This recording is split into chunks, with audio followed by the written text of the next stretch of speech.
Polls show that Americans are paying attention to the recent revelations in the Epstein case.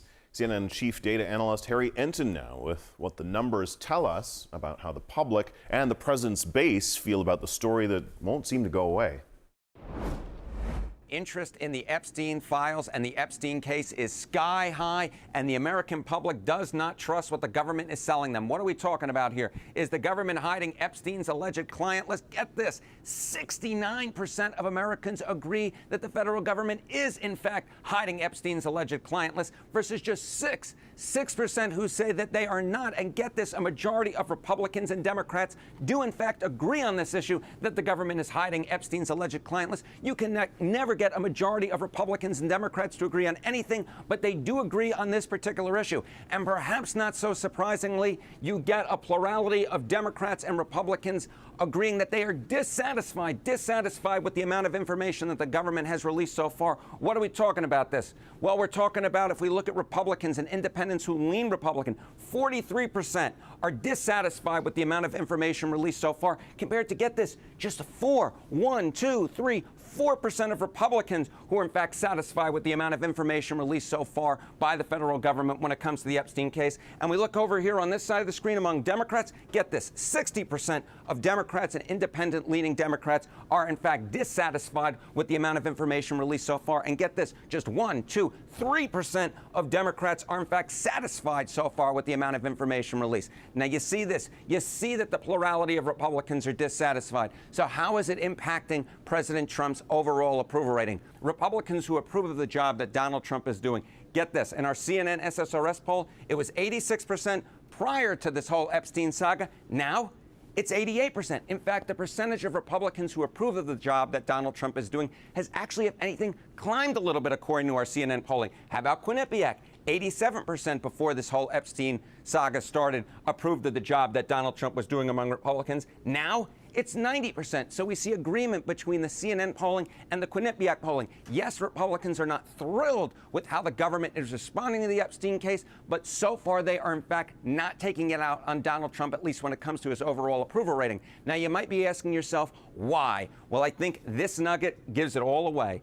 Republicans who said the nation's top issue was the Epstein case, get this, 1 respondent, not 1%, one respondent of Republicans said that the nation's top issue was, in fact, the Epstein case. What we're dealing with is a public that is very much dissatisfied with how the government is responding so far to the Epstein case. A lot of folks, both on the right and the left, do, in fact, believe that the government is hiding Epstein's alleged client list. But yet, when it comes to his approval rating, Donald Trump's approval rating with the Republican base, so far they're sticking with him, because at this point, even if they believe the government is potentially hiding something, they don't think it's all that important. It is, of course, the story that President Trump just can't seem to shake as the calls grow louder from both the public and across the aisle for the Department of Justice to release more information in the Jeffrey Epstein case. Over the weekend, Mr. Trump calling the case the, quote, Jeffrey Epstein hoax, blaming Democrats and what he calls troublemakers for the controversy. Meantime, the growing number of lawmakers demanding action on a resolution co-sponsored by Kentucky Republican Thomas Massie and California progressive Ro Khanna. That push would force the full House to vote, yes or no, on releasing the Epstein case files. Among the co-signers, 16 lawmakers who typically would not agree on, frankly, much of anything, like Alexandria Ocasio-Cortez and Marjorie Taylor Greene. Another co-signer, Republican Tim Burch of Tennessee, says the recent decision by the Trump administration to try to unseal grand jury testimony is just the beginning. On my bill to release the Epstein files, not only do I have Republican Thomas Massie,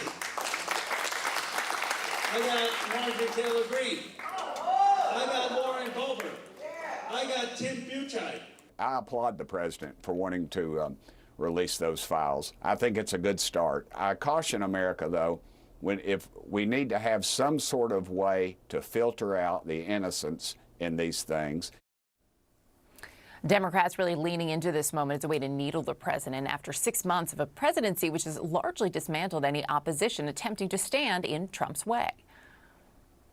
So the president blaming Democrats for this disaster, Jake, is like that CEO that got caught on camera blaming Coldplay, okay? Like, this is his making. It all comes back to the KISS camp, but we're going to hold that for a little bit later in the show. Joining me now to discuss, Isaac Dever, CNN senior reporter, Sarah Fisher, CNN media analyst, and Michael Warren, senior editor at The Dispatch. Good to see all of you bright and early on this Monday morning. Isaac, when we start with these efforts that we're seeing here, these bipartisan efforts in the House, there's the question of whether or not you can get enough yes votes. There's also the question of what does this actually do? Yeah, and this is something that will take time, and time may not be in favor of those who want this to go away. Even if the grand jury testimony is released, that could take weeks, it could take longer, and all along the way we have just conversations about this, questions about it, and it's clearly not going the way that some people want it to, even as the president has tried to say stop talking about this and tell his allies in politics and conservative media to stop talking about it. I mean, I was really struck by last night, Mike Johnson was on with Mark Levin, the conservative host, and said that he was agreeing that we can't waste our time on Epstein and other stuff going on here. That's what Levin was saying. Johnson was agreeing. This was Johnson just last Tuesday.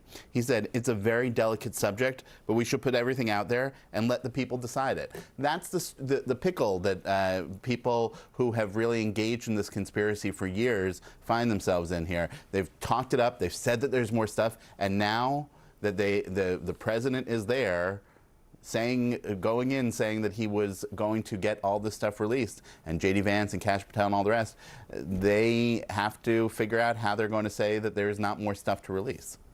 You know, Isaac points out, you point out an important point, right, that there is still potentially weeks to come just because of the calendar of all things. And to that point, Michael, as we look at where things stand, despite all of these efforts and maybe distraction with other stories or, you know, simply the president trying to dictate by Truth Social post, it's remarkable that none of that seems to be working.